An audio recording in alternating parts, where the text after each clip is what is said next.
오늘은 성경을 쉽게 이해하기 위해 성경을 꿰뚫는 비밀에 대해 말씀드려 볼까 합니다.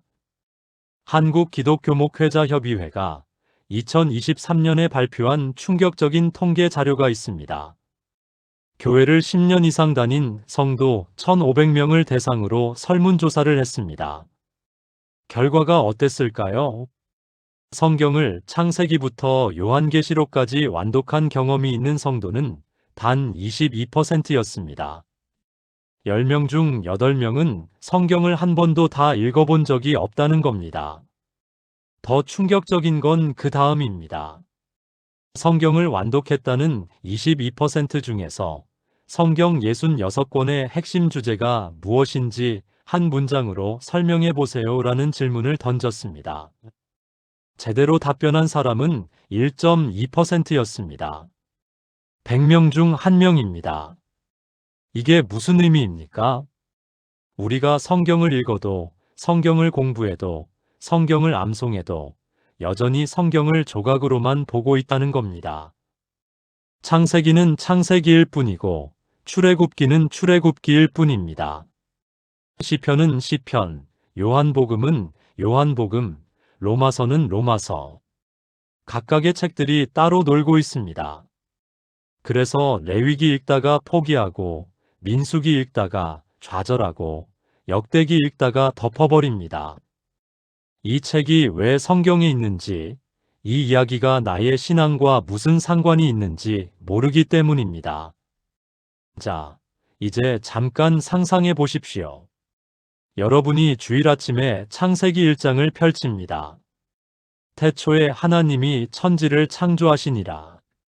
그런데 갑자기 여러분의 머릿속에 요한계시록 21장이 떠오릅니다.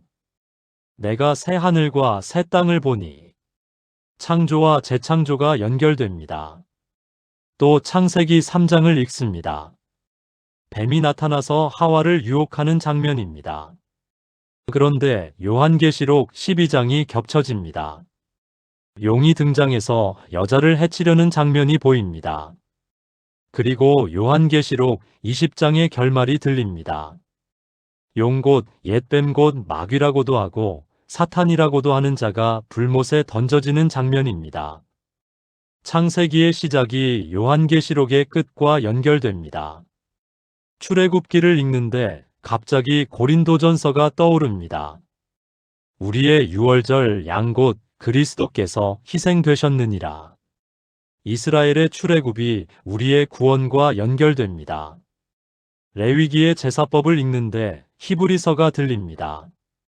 그리스도께서는 장래 좋은 일의 대제사장으로 오사. 제사장의 의미가 예수님으로 완성됩니다. 이사야 53장을 읽는데 누가복음 23장이 보입니다. 그는 실로 우리의 질고를 지고 우리의 슬픔을 당하였거늘. 십자가의 의미가 700년 전 예언과 하나로 맞물립니다. 이게 가능할까요? 오늘 이 시간 가능하게 만들어 드리겠습니다. 성경 66권이 사실은 단 하나의 이야기였다는 것을 보여드리겠습니다. 창세기부터 요한계시록까지 1189개 장 31,102개의 절이 모두 한 방향을 가리키고 있다는 것을 증명해 드리겠습니다. 이 비밀을 알고 나면 여러분의 성경 읽기는 완전히 달라집니다. 레위기가 지루하지 않습니다. 민수기가 의미 없지 않습니다. 역대기가 반복이 아닙니다.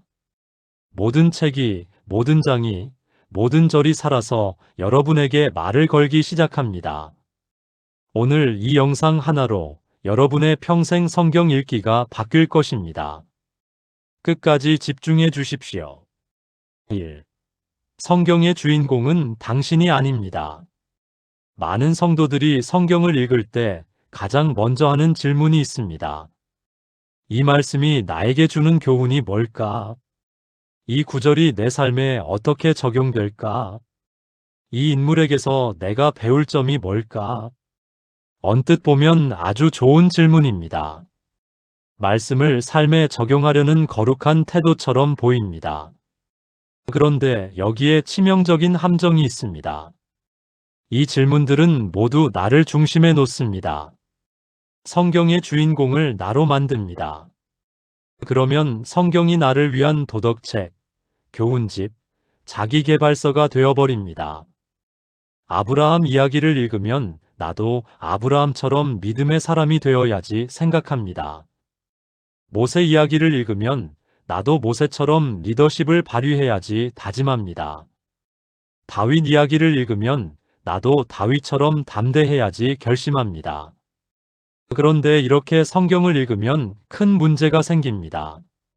성경 66권이 66개의 분리된 교훈집이 되어버립니다.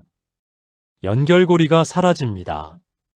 왜 창세기 다음에 출애굽기가 나오는지, 왜 말라기 다음에 마태복음이 나오는지 알 수 없게 됩니다. 여러분, 성경의 진짜 주인공은 누구입니까? 디모데후서 3장 15절을 보십시오.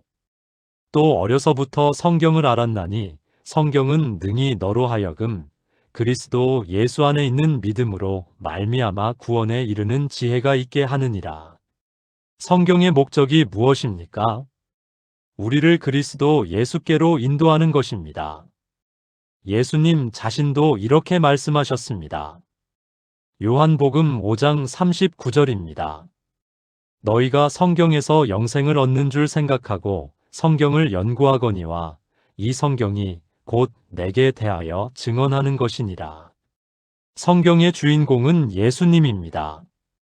창세기부터 요한계시록까지 모든 책이 예수님을 증언합니다. 모든 인물이 예수님을 가리킵니다. 모든 사건이 예수님을 예표합니다.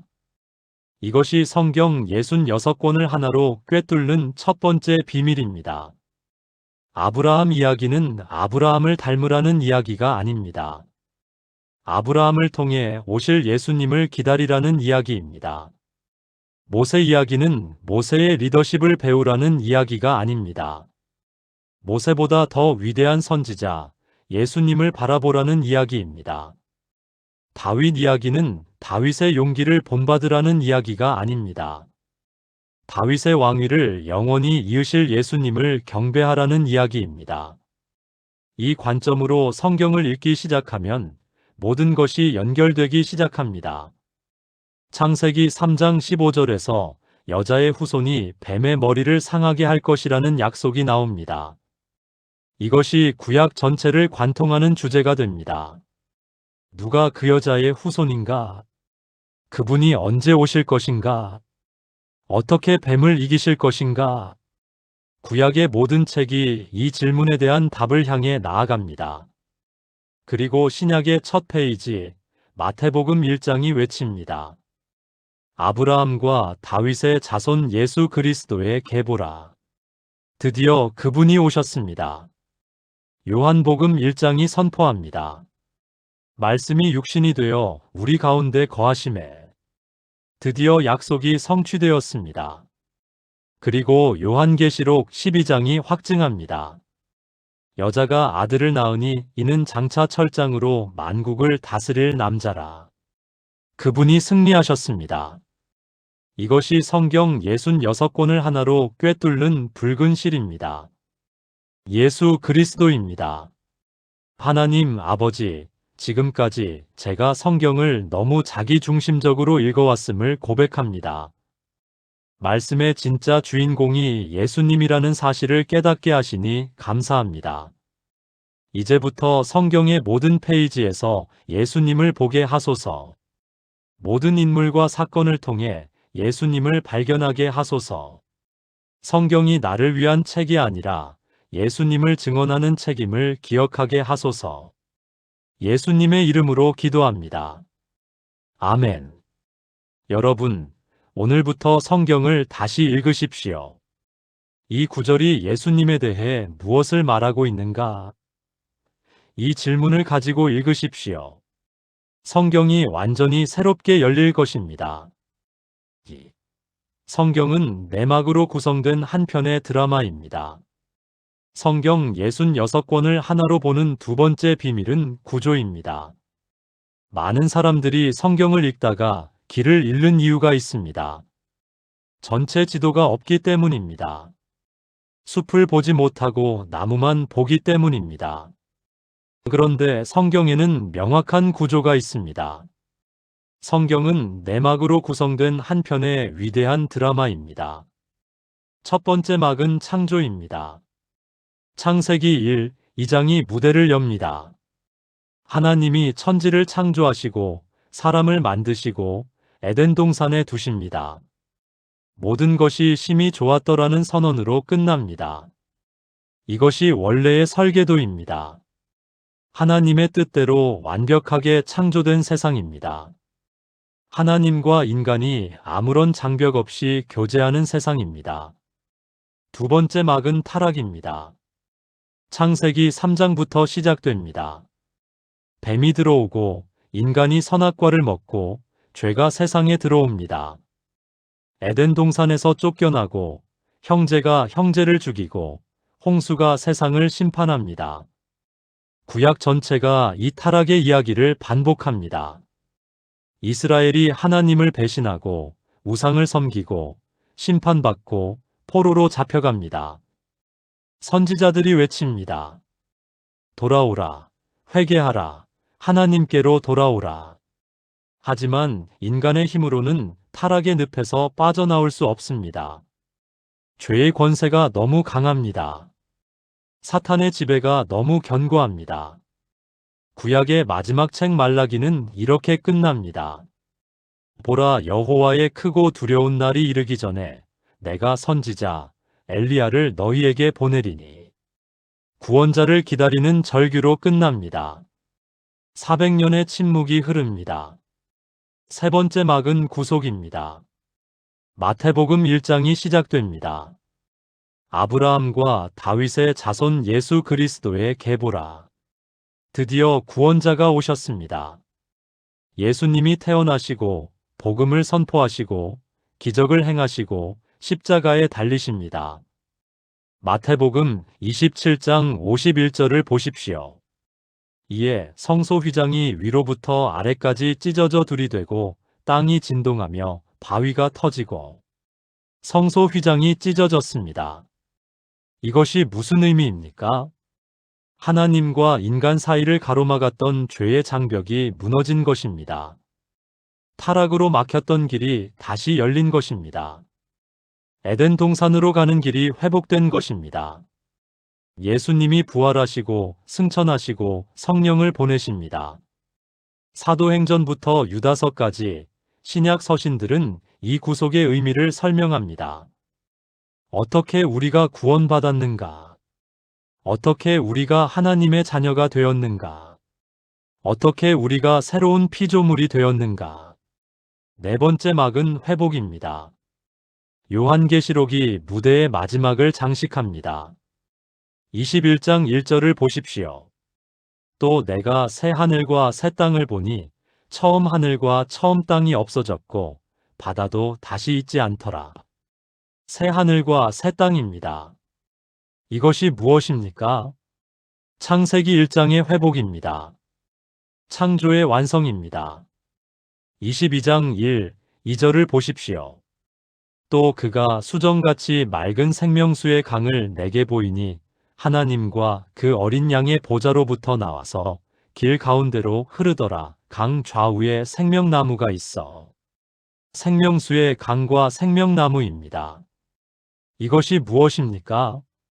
창세기 2장 에덴 동산의 회복입니다. 22장 3절입니다.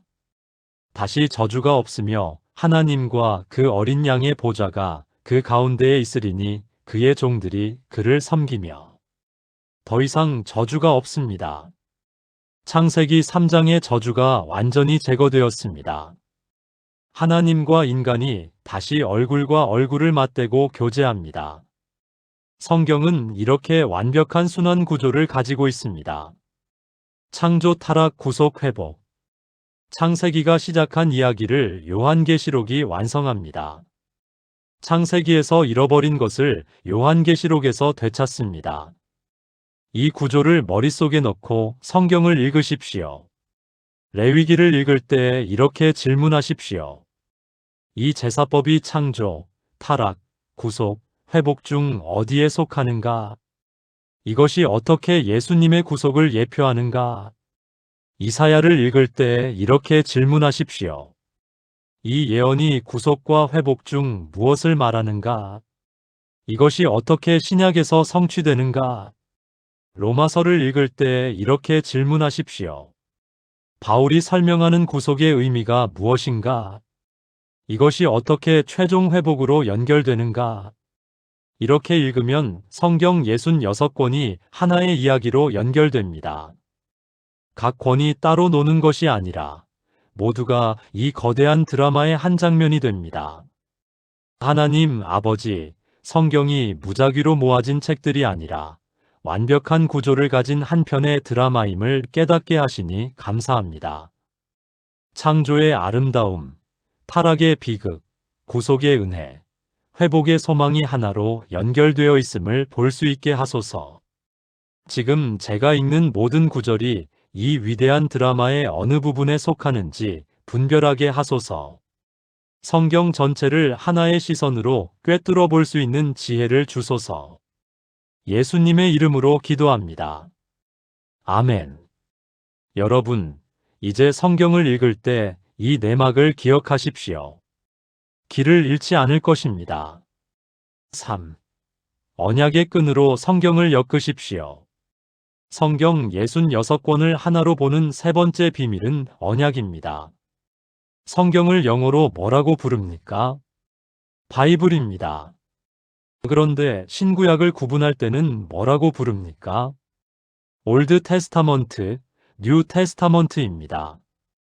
테스타먼트가 무슨 뜻입니까? 언약입니다. 성경의 또 다른 이름이 언약책입니다. 하나님과 인간 사이의 약속을 기록한 책입니다. 그런데 많은 사람들이 언약을 단순한 약속 정도로 생각합니다. 하나님이 우리를 축복하신다는 약속이구나. 이 정도로만 이해합니다. 하지만 언약은 훨씬 더 깊고 강력한 개념입니다. 언약은 관계를 맺는 법적 계약입니다. 하나님이 특정한 사람, 특정한 공동체와 특별한 관계를 맺으시겠다고 선언하는 것입니다. 그리고 성경에는 5개의 중요한 언약이 등장합니다. 이 5 언약이 성경 66권을 하나로 엮는 끈입니다. 첫 번째 언약은 아담 언약입니다. 창세기 1, 3장에 나옵니다. 하나님이 아담에게 명령하십니다. 생육하고 번성하여 땅에 충만하라. 땅을 정복하라. 모든 생물을 다스리라. 그리고 조건을 주십니다. 선악을 알게 하는 나무의 열매는 먹지 말라. 내가 먹는 날에는 반드시 죽으리라. 이것이 첫 번째 언약입니다. 그런데 아담이 이 언약을 깨뜨립니다. 죽음이 세상에 들어옵니다. 두 번째 언약은 노아 언약입니다. 창세기 9장에 나옵니다. 홍수 이후 하나님이 노아와 언약을 맺으십니다. 내가 다시는 모든 생물을 홍수로 멸하지 아니할 것이라. 무지개를 언약의 증표로 주십니다. 이것은 보편적 언약입니다. 모든 인류, 모든 생물과 맺은 언약입니다. 세 번째 언약은 아브라함 언약입니다. 창세기 12장, 15장, 17장에 나옵니다. 하나님이 아브라함에게 약속하십니다. 내가 너로 큰 민족을 이루고 내게 복을 주어 내 이름을 창대하게 하리니 너는 복이 될지라. 내 씨가 하늘의 별과 같고 바닷가의 모래와 같이 많아질 것이다. 내 씨로 말미암아 천하 만민이 복을 받으리라.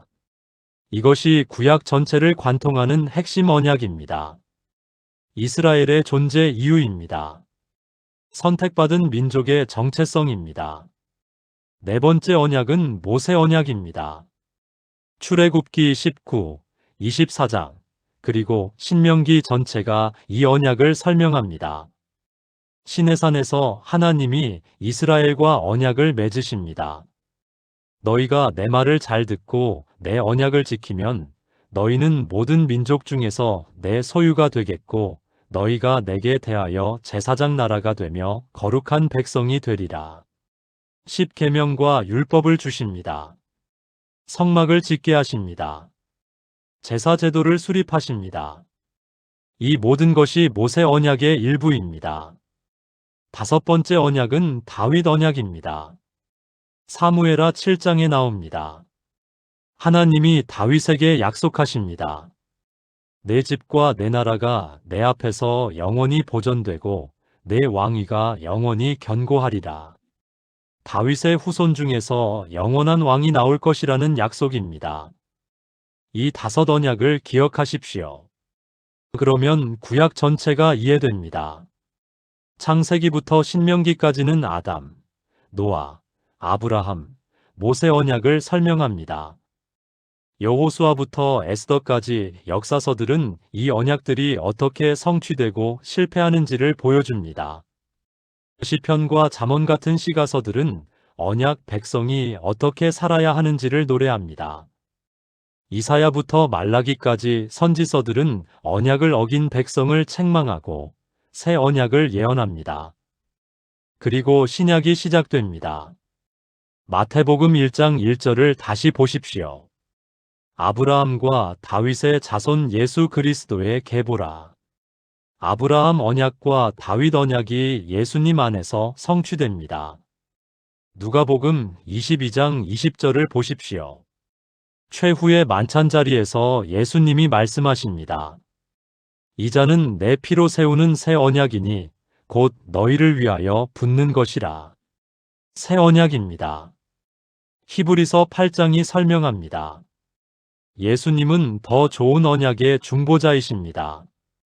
옛 언약은 돌판에 기록되었지만 새 언약은 마음판에 기록됩니다.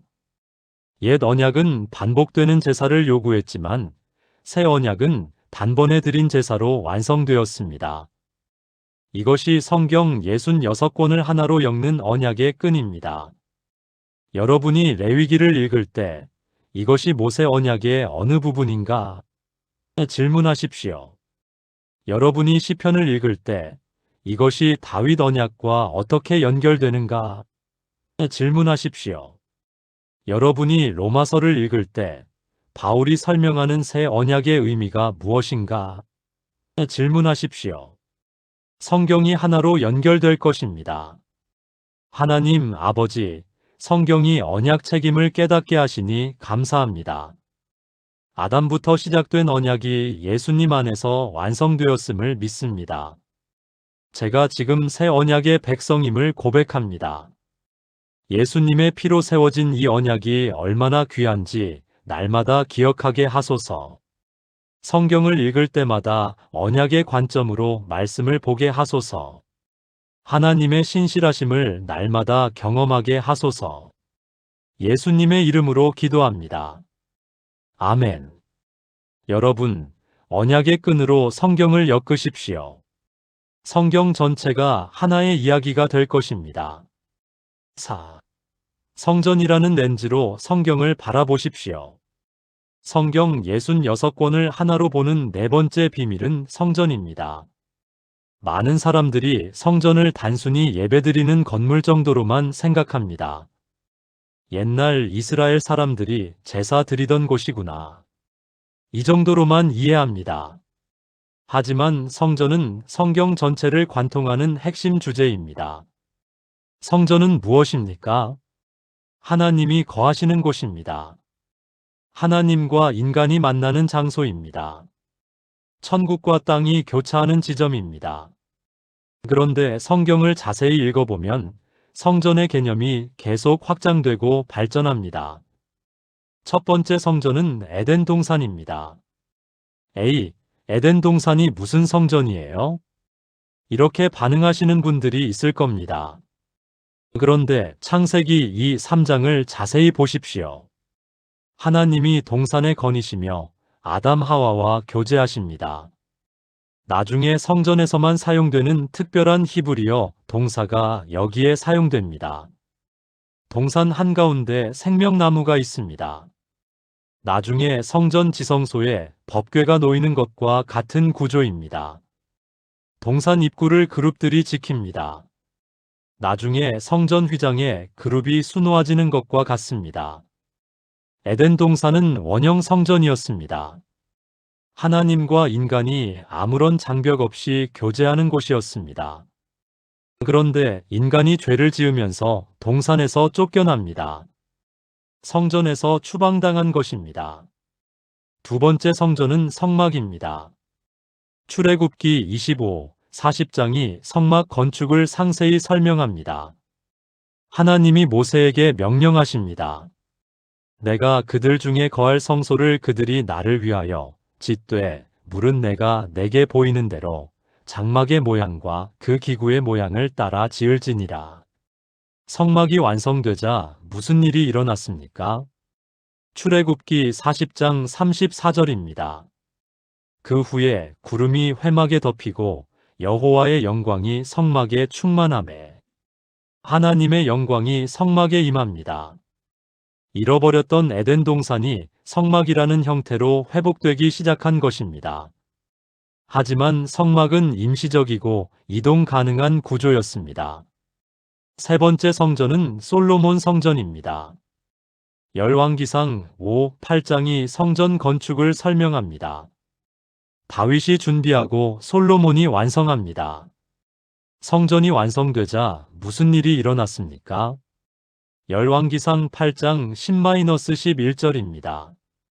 제사장이 성소에서 나올 때에 구름이 여호와의 성전에 가득하매 제사장이 그 구름으로 말미암아 능히 서서 섬기지 못하였으니 이는 여호와의 영광이 여호와의 성전에 가득함이었더라. 다시 한번 하나님의 영광이 임합니다. 에덴 동산의 영광이 성전으로 돌아온 것입니다. 하지만 이스라엘이 우상을 섬기고 하나님을 떠나자 성전이 파괴됩니다. 바벨론에 의해 무너집니다. 에스겔 선지자는 하나님의 영광이 성전을 떠나는 환상을 봅니다. 네 번째 성전은 예수님입니다. 요한복음 1장 14절을 보십시오. 말씀이 육신이 되어 우리 가운데 거하심에 우리가 그의 영광을 보니 아버지의 독생자의 영광이요 은혜와 진리가 충만하더라. 거하심에라는 단어가 원래 장막을 치심에라는 뜻입니다. 예수님이 새로운 성막이 되신 것입니다. 요한복음 2장에서 예수님이 직접 말씀하십니다.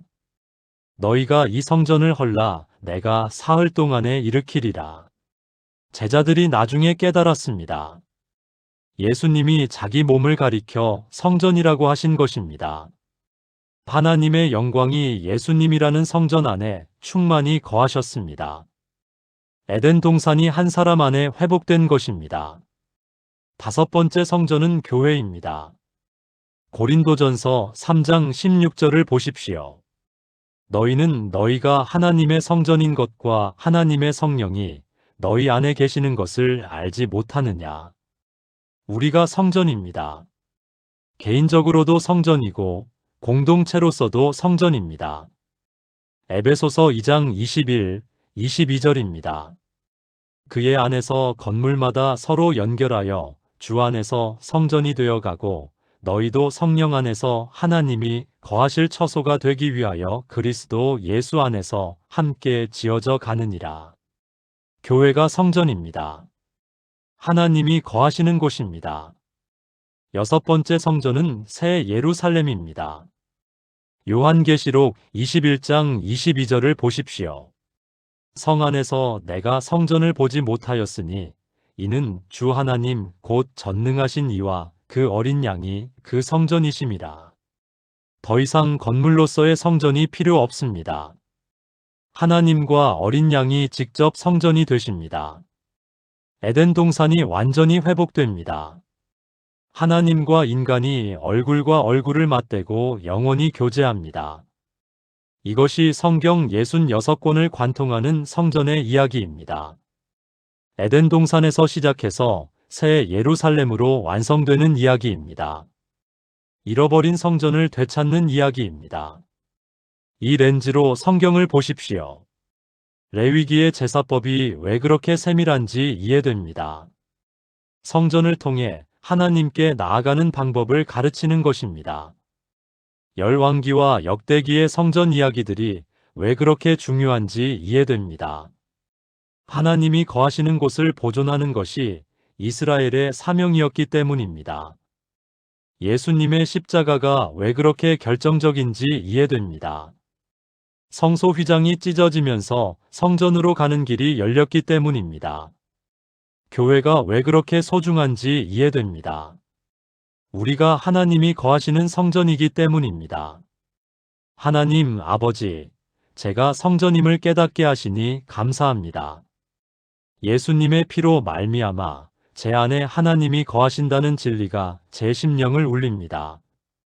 더 이상 성전을 잃어버린 자가 아니라 성전을 회복한 자임을 믿습니다.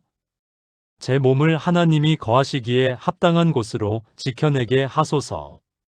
교회 공동체가 하나님의 영광으로 충만한 성전이 되게 하소서. 성경을 읽을 때마다 성전 회복의 이야기를 보게 하소서. 예수님의 이름으로 기도합니다. 아멘. 여러분은 성전입니다. 하나님이 거하시는 곳입니다. 이 정체성을 가지고 오늘을 사십시오. 5. 예표와 성취로 구약과 신약을 연결하십시오. 성경 66권을 하나로 보는 다섯 번째 비밀은 예표입니다. 예표라는 단어가 좀 어렵게 느껴지시나요? 쉽게 말하면 미리 보여주는 그림자입니다. 구약의 인물, 사건, 제도들이 신약에서 완성될 실체를 미리 보여주는 것입니다. 히브리서 10장 1절이 정확히 설명합니다. 율법은 장차 올 좋은 일의 그림자일 뿐이요 참 형상이 아니므로. 율법은 그림자입니다. 실체는 예수 그리스도입니다. 이 개념을 이해하면 구약과 신약이 하나로 연결됩니다. 구약을 읽을 때 이것이 신약에서 어떻게 성취될까? 질문하게 됩니다.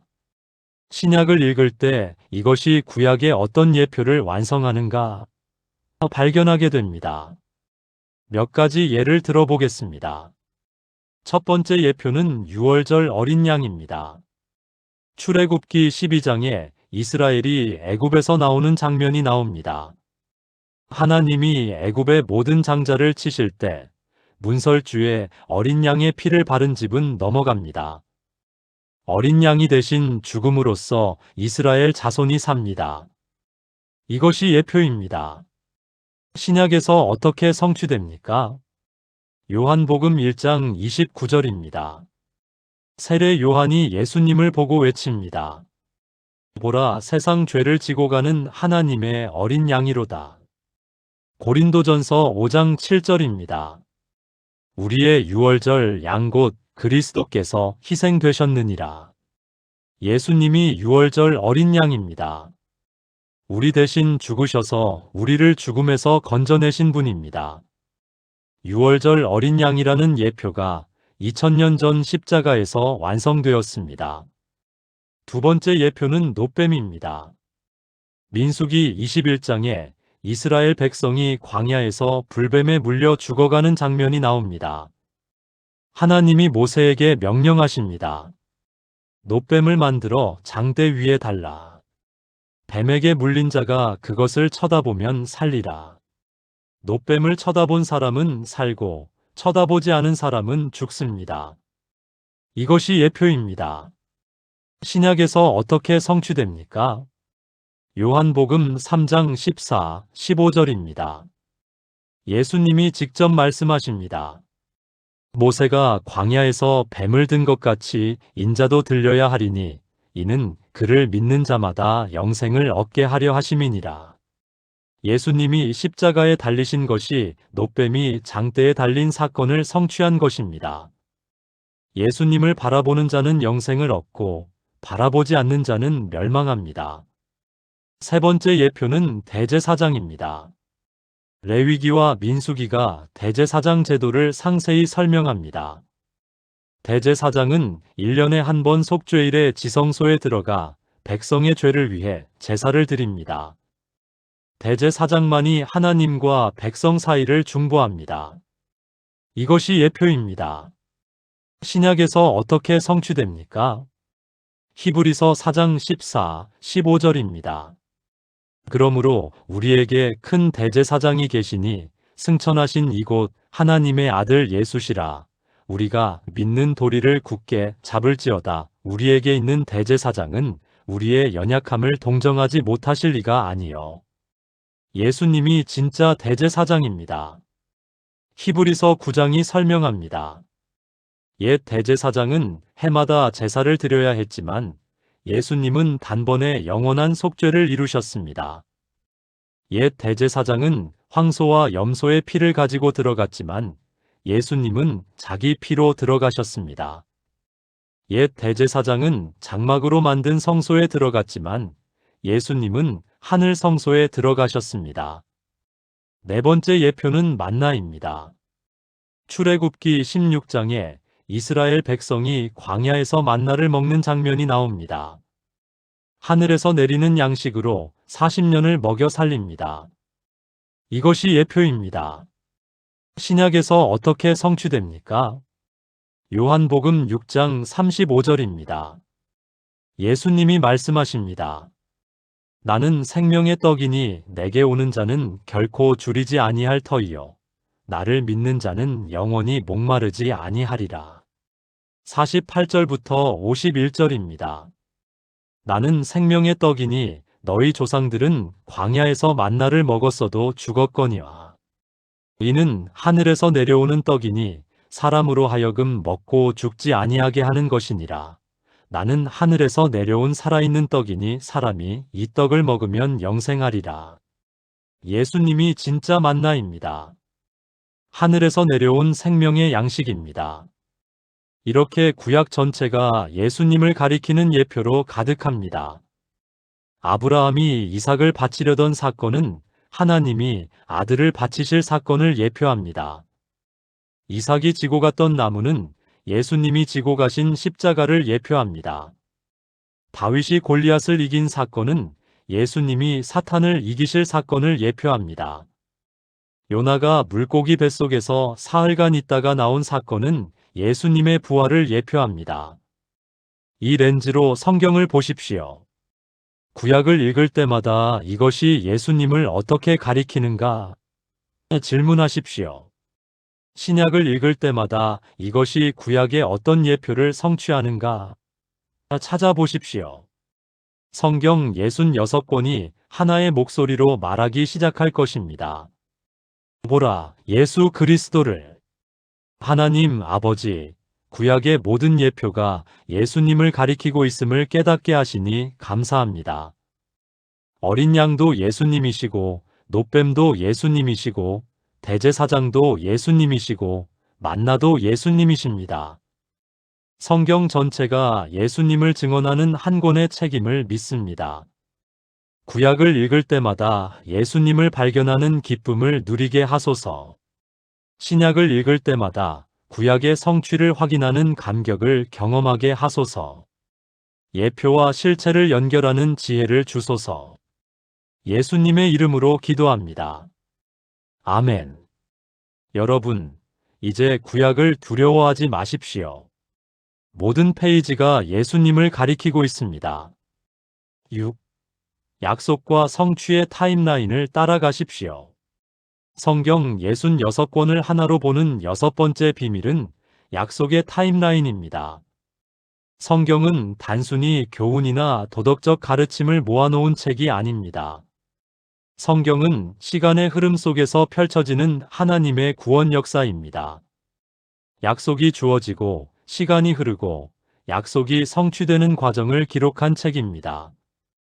이 타임라인을 따라가면 성경 66권이 하나의 거대한 스토리로 연결됩니다.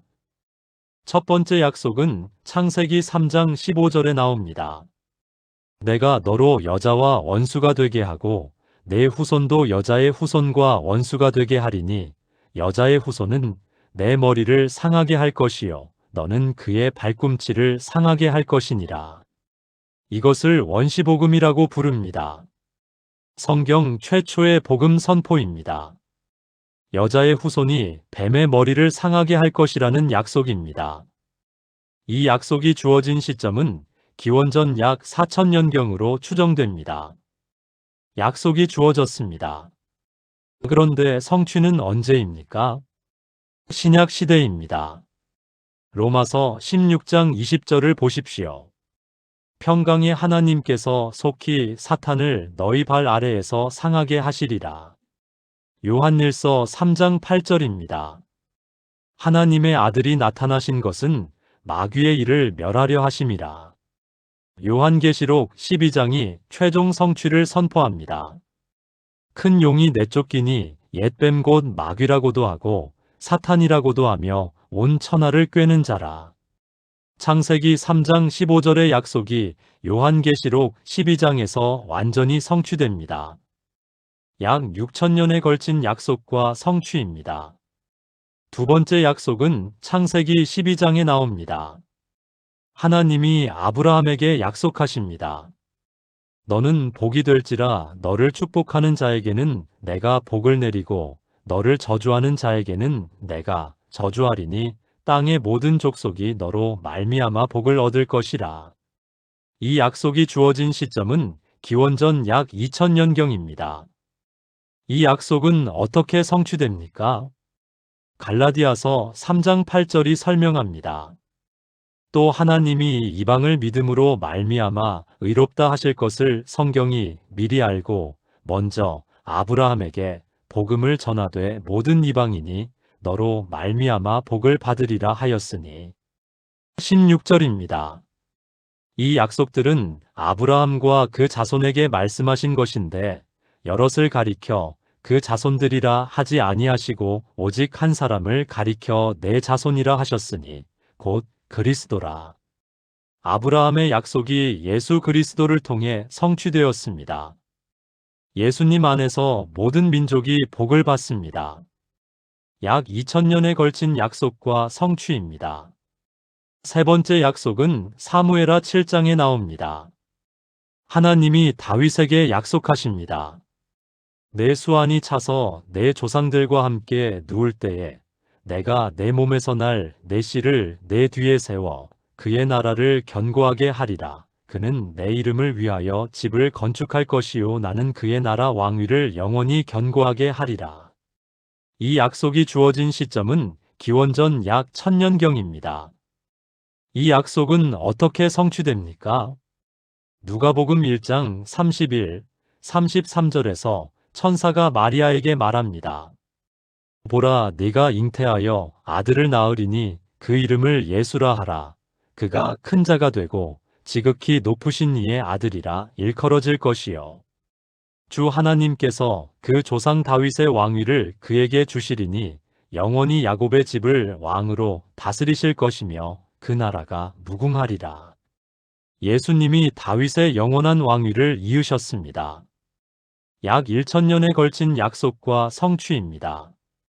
네 번째 약속은 이사야 53장에 나옵니다. 그는 실로 우리의 질고를 지고 우리의 슬픔을 당하였거늘 그가 찔림은 우리의 허물 때문이요 그가 상함은 우리의 죄악 때문이라. 그가 징계를 받음으로 우리는 평화를 누리고 그가 채찍에 맞음으로 우리는 나음을 받았도다. 이 예언이 주어진 시점은 기원전 약 700년경입니다. 이 예언은 어떻게 성취됩니까? 마태복음 27장, 마가복음 15장, 누가복음 23장, 요한복음 19장이 모두 증언합니다. 예수님이 십자가에 달리셔서 이사야 53장의 예언을 정확히 성취하셨습니다. 사도행전 8장에서 에디오피아 내시가 이사야 53장을 읽다가 빌립에게 묻습니다.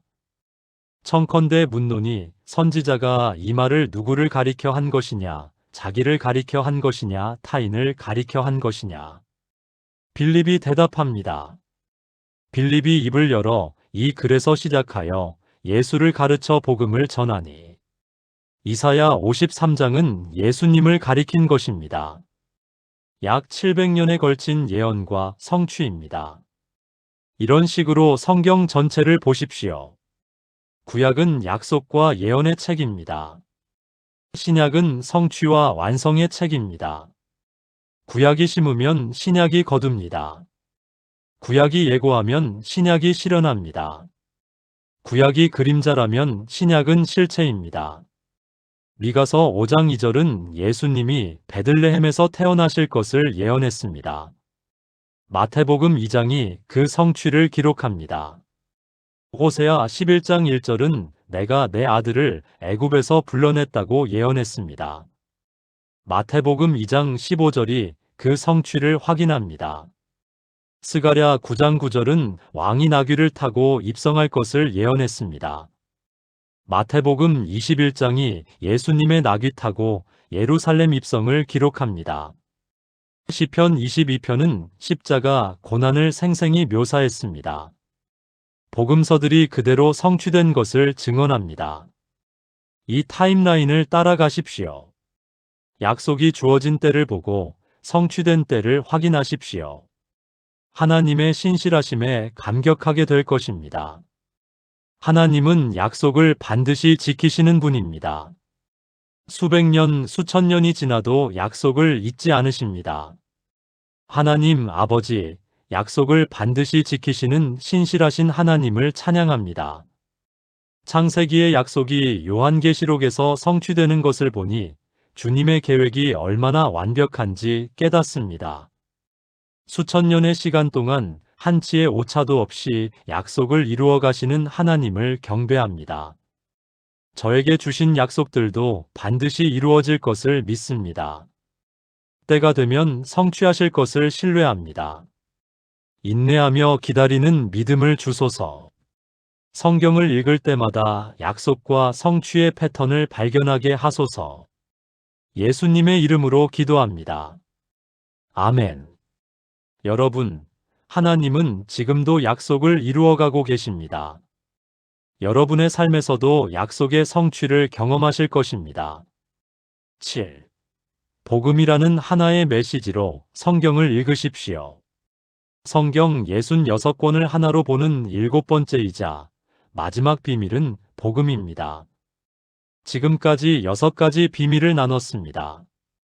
예수님이 주인공이라는 것, 창조, 타락, 구속, 회복의 구조, 언약의 끈, 성전의 회복, 예표와 성취인 약속의 타임라인. 이 모든 것이 하나의 단어로 수렴됩니다. 복음입니다. 성경 66권은 한마디로 복음책입니다. 창세기부터 요한계시록까지 전하는 메시지는 단 하나입니다.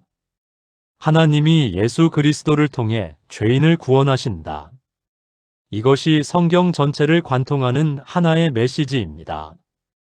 고린도전서 15장 3, 4절을 보십시오.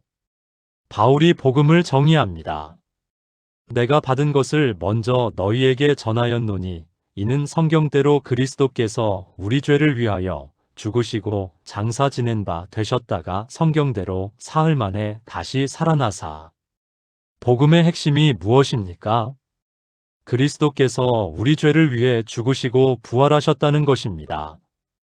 그런데 여기서 성경대로라는 표현이 2번 반복됩니다. 성경대로 죽으시고 성경대로 부활하시고. 어떤 성경입니까? 바울 당시에는 아직 신약 성경이 완성되지 않았습니다. 구약 성경을 가리키는 것입니다. 구약 성경대로 예수님이 죽으시고 부활하셨다는 뜻입니다. 즉, 구약 전체가 예수님의 죽음과 부활, 곧 복음을 예언하고 있다는 것입니다. 누가복음 24장을 보십시오. 부활하신 예수님이 엠마오로 가는 제자들에게 나타나십니다. 25, 27절입니다. 이르시되 미련하고 선지자들이 말한 모든 것을 마음에 더디 믿는 자들이여, 그리스도가 이런 고난을 받고 자기의 영광에 들어가야 할 것이 아니냐 하시고, 이에 모세와 모든 선지자의 글로 시작하여 모든 성경에 쓴 바 자기에 관한 것을 자세히 설명하시니라. 예수님이 직접 구약 성경을 해석해 주십니다. 모세와 선지자의 글, 즉 구약 전체가 예수님에 관한 것이라고 말씀하십니다. 44, 47절에서 예수님이 다시 말씀하십니다. 또 이르시되 내가 너희와 함께 있을 때에 너희에게 말한 바 곧 모세의 율법과 선지자의 글과 시편에 나를 가리켜 기록된 모든 것이 이루어져야 하리라 한 말이 이것이라 하시고, 이에 그들의 마음을 열어 성경을 깨닫게 하시고 또 이르시되 이같이 그리스도가 고난을 받고 제3일에 죽은 자 가운데서 살아날 것과 또 그의 이름으로 죄 사함을 받게 하는 회개가 예루살렘에서 시작하여 모든 족속에게 전파될 것이 기록되었으니, 모세의 율법, 선지자의 글, 시편, 즉 구약 전체가 예수님을 가리킨다고 확증하십니다. 그리스도의 고난과 부활, 죄 사함의 복음이 구약에 기록되어 있다고 선포하십니다. 이것이 무엇을 의미합니까? 성경 66권이 모두 복음을 전하고 있다는 것입니다. 창세기는 어떻게 복음을 전합니까? 창세기 3장 15절에서 여자의 후손이 뱀의 머리를 상하게 할 것이라는 최초의 복음을 선포합니다. 창세기 22장에서 아브라함이 이삭을 바치려는 장면은 하나님이 아들을 바치실 십자가 복음을 예표합니다. 출애굽기는 어떻게 복음을 전합니까? 유월절 어린 양의 피로 구원받는 이야기가 예수님의 피로 구원받는 복음을 예표합니다. 홍해를 건너 애굽에서 나오는 출애굽 사건이 죄에서 나오는 구원의 복음을 그림으로 보여줍니다. 레위기는 어떻게 복음을 전합니까? 속죄제, 속건제, 화목제의 제사법이 예수님의 대속제사를 미리 보여주는 복음입니다. 대제사장이 1년에 한 번 지성소에 들어가 피를 뿌리는 것이 예수님의 십자가 보혈을 예표하는 복음입니다. 시편은 어떻게 복음을 전합니까? 시편 22편은 십자가 고난을 생생히 묘사하며 복음을 노래합니다. 시편 110편은 부활하신 그리스도의 영광을 예언하며 복음을 선포합니다. 이사야는 어떻게 복음을 전합니까? 53장에서 고난받는 종의 모습을 통해 십자가 복음을 700년 전에 미리 기록합니다. 61장에서 주의 은혜의 해를 선포하게 하려 하심이라며 복음의 해방을 노래합니다. 사복음서는 당연히 복음을 전합니다. 예수님의 생애, 가르침, 죽음, 부활을 직접 기록하며 복음을 선포합니다. 사도행전은 어떻게 복음을 전합니까? 초대교회가 복음을 전파하며 확장되는 과정을 기록합니다. 복음이 예루살렘에서 시작해서 땅끝까지 퍼져나가는 역사를 증언합니다. 바울서신은 어떻게 복음을 전합니까? 로마서는 복음의 신학을 체계적으로 설명합니다. 갈라디아서는 복음의 순수성을 변호합니다. 에베소서는 복음으로 하나 된 교회를 선포합니다. 요한계시록은 어떻게 복음을 전합니까? 십자가에 달리셨던 어린 양이 승리자로 다시 오셔서 모든 것을 완성하시는 최종 복음을 계시합니다. 이기는 자는 이것들을 상속으로 받으리라며 복음의 최종 승리를 선포합니다. 성경 66권이 모두 한 방향을 가리킵니다. 예수 그리스도의 십자가와 부활, 곧 복음을 가리킵니다. 여러분이 성경 어느 책을 펼쳐도 어느 장을 읽어도 이 질문을 하십시오. 이 구절이 복음과 어떻게 연결되는가? 이 이야기가 예수님의 죽음과 부활을 어떻게 가리키는가? 이 말씀이 죄인인 나를 어떻게 구원하시는 하나님을 보여주는가? 그러면 성경 전체가 하나의 목소리로 외치는 것을 듣게 될 것입니다. 보라, 세상 죄를 지고 가는 하나님의 어린 양이로다. 이것이 성경 66권을 하나로 꿰뚫는 최종 비밀입니다. 복음입니다. 하나님 아버지, 성경 66권 전체가 복음을 전하는 한 권의 책임을 깨닫게 하시니 감사합니다. 창세기부터 요한계시록까지 모든 페이지가 예수 그리스도의 십자가와 부활을 가리키고 있음을 믿습니다. 이 복음으로 저를 구원하신 은혜에 감사드립니다. 성경을 읽을 때마다 복음을 발견하게 하소서. 말씀을 묵상할 때마다 십자가를 바라보게 하소서. 이 복음을 담대히 전하는 증인이 되게 하소서. 성경 66권이 하나로 연결되는 기쁨을 날마다 누리게 하소서. 예수님의 이름으로 기도합니다. 아멘. 여러분, 이제 성경을 다시 펼치십시오. 모든 페이지에서 복음을 보게 될 것입니다. 마침 기도드리겠습니다. 사랑하는 하늘 아버지, 오늘 이 시간 성경 66권을 하나로 꿰뚫는 7가지 비밀을 깨닫게 하심에 진심으로 감사드립니다. 성경의 진짜 주인공이 저희가 아니라 예수 그리스도시라는 진리 앞에 겸손히 엎드립니다. 지금까지 너무나 자기중심적으로 성경을 읽어온 것을 회개합니다. 이제부터는 모든 말씀에서 예수님을 발견하고 예수님을 높이는 독자가 되게 하소서. 창조와 타락과 구속과 회복이라는 완벽한 구조로 성경이 짜여져 있음을 보여주시니 주님의 지혜에 감탄합니다. 언약이라는 끈으로 성경 전체가 하나로 묶여 있음을 알게 하시니 주님의 신실하심을 찬양합니다. 아담 언약부터 새 언약까지 하나님께서 한 번도 약속을 어기지 않으셨음을 고백합니다. 성전의 회복이라는 주제가 창세기부터 요한계시록까지 흐르고 있음을 깨닫게 하시니 놀랍습니다. 잃어버린 에덴 동산이 새 예루살렘으로 완전히 회복될 그날을 소망하며 살아가게 하소서. 그리고 저희 자신이 지금 이 순간 성령이 거하시는 성전임을 잊지 않게 하소서. 구약의 모든 예표가 신약에서 예수님으로 성취되었음을 보게 하시니 말씀이 얼마나 정교한지 깨닫습니다. 어린 양도, 놋뱀도, 대제사장도, 만나도 모두 예수님을 가리키고 있었다니 성경이 얼마나 치밀하게 계획된 책인지 고백합니다. 수천 년에 걸친 약속과 성취의 타임라인을 보여주시니 하나님은 시간의 주인이심을 선포합니다. 창세기의 약속이 요한계시록에서 성취되는 것을 보니 저희의 삶에 주신 약속들도 반드시 이루실 것을 확신합니다. 그리고 무엇보다 성경 66권 전체가 복음을 전하는 한 권의 책임을 깨닫게 하시니 심령이 뜨거워집니다. 모든 책이, 모든 장이, 모든 절이 십자가와 부활을 가리키고 있었습니다. 이 복음으로 저희를 구원하신 은혜에 다시 한번 감사드립니다. 주님, 이제 저희가 성경을 다시 읽을 때 조각난 말씀이 아니라 하나로 연결된 말씀을 보게 하소서.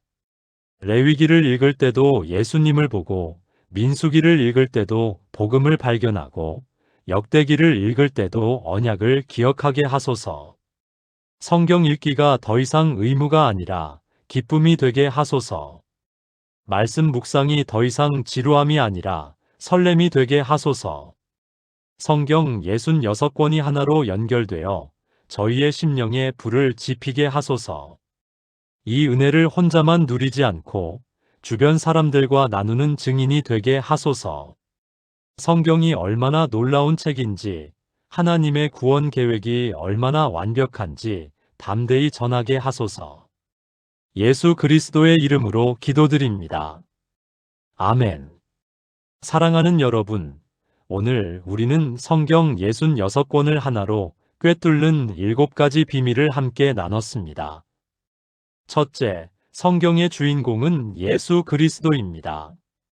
둘째, 성경은 창조, 타락, 구속, 회복의 내막 구조를 가진 드라마입니다. 셋째, 언약이라는 끈이 성경 전체를 하나로 엮습니다. 넷째, 성전 회복의 이야기가 처음부터 끝까지 흐릅니다. 다섯째, 예표와 성취가 구약과 신약을 연결합니다. 여섯째, 약속과 성취의 타임라인이 수천 년을 관통합니다. 일곱째, 복음이라는 하나의 메시지로 모든 것이 수렴됩니다. 이 7가지 비밀을 기억하십시오. 그리고 오늘부터 성경을 다시 읽으십시오. 창세기를 펼칠 때 요한계시록을 생각하십시오. 출애굽기를 읽을 때 예수님의 십자가를 바라보십시오. 레위기를 공부할 때 히브리서를 함께 보십시오. 이사야를 묵상할 때 복음서를 비교하십시오. 성경이 완전히 새롭게 열릴 것입니다. 지루했던 부분이 흥미진진해질 것입니다. 이해되지 않았던 구절이 명확해질 것입니다. 분리되어 있던 책들이 하나로 연결될 것입니다. 그리고 무엇보다 예수님이 보일 것입니다. 성경 어디를 펼쳐도 어느 장을 읽어도 예수님이 거기 계실 것입니다. 십자가가 들릴 것입니다. 부활의 소식이 들려올 것입니다. 복음이 터져나올 것입니다. 여러분, 성경은 66권이지만 한 권입니다. 1189개의 장이지만 하나의 이야기입니다. 31,102개의 절이지만 한 방향을 가리킵니다. 예수 그리스도를 가리킵니다. 십자가와 부활을 선포합니다. 죄인을 구원하시는 하나님의 사랑을 노래합니다. 이제 두려워 말고 성경을 펼치십시오. 창세기부터 시작해도 좋고 복음서부터 시작해도 좋습니다. 어디서 시작하든 오늘 배운 7가지 관점을 가지고 읽으십시오. 성경이 여러분에게 말을 걸기 시작할 것입니다. 마지막으로 이 약속의 말씀을 붙잡으십시오. 요한복음 5장 39절입니다. 너희가 성경에서 영생을 얻는 줄 생각하고 성경을 연구하거니와 이 성경이 곧 내게 대하여 증언하는 것이니라. 성경은 예수님을 증언합니다. 성경 66권이 한 목소리로 외칩니다. 보라, 세상 죄를 지고 가는 하나님의 어린 양이로다. 이 음성을 들으십시오. 이 예수님을 붙잡으십시오. 이 복음을 믿으십시오. 그리고 이 기쁜 소식을 전하십시오. 성경 66권이 하나로 연결되는 놀라운 은혜를 주변 사람들과 나누십시오. 하나님께서 여러분의 성경 읽기에 새로운 은혜를 부어주실 것입니다. 말씀이 살아서 여러분에게 역사할 것입니다. 성령께서 말씀을 통해 날마다 말씀하실 것입니다. 축복합니다. 성경 66권을 하나로 꿰뚫는 은혜를 누리시기를 축복합니다. 말씀이 여러분의 길에 등이 되고 빛이 되기를 축복합니다. 예수님을 닮아가는 복된 여정을 걸어가시기를 축복합니다. 오늘도 내일도 평생토록 성경과 함께 걸어가시기를 축복합니다. 오늘도 여러분과 함께 말씀 나눌 수 있어서 감사합니다. 구독하시면 이런 은혜로운 말씀을 계속 받아보실 수 있고 좋아요를 눌러주시면 더 많은 분들께 이 영상이 전해집니다. 여러분의 작은 클릭 하나가 누군가의 인생을 바꿀 수 있습니다. 주변에 이 말씀이 필요한 분께 공유해 주시고 여러분이 경험하신 하나님의 인도하심도 댓글로 함께 나눠주시면 모두에게 큰 은혜가 되겠습니다. 다음 시간에도 유익한 말씀으로 찾아뵙겠습니다. 우리 주 예수 그리스도의 은혜와 하나님의 사랑과 성령의 교통하심이 성경을 사랑하는 모든 이들에게 지금부터 영원까지 함께 있기를 간절히 기도합니다. 아멘.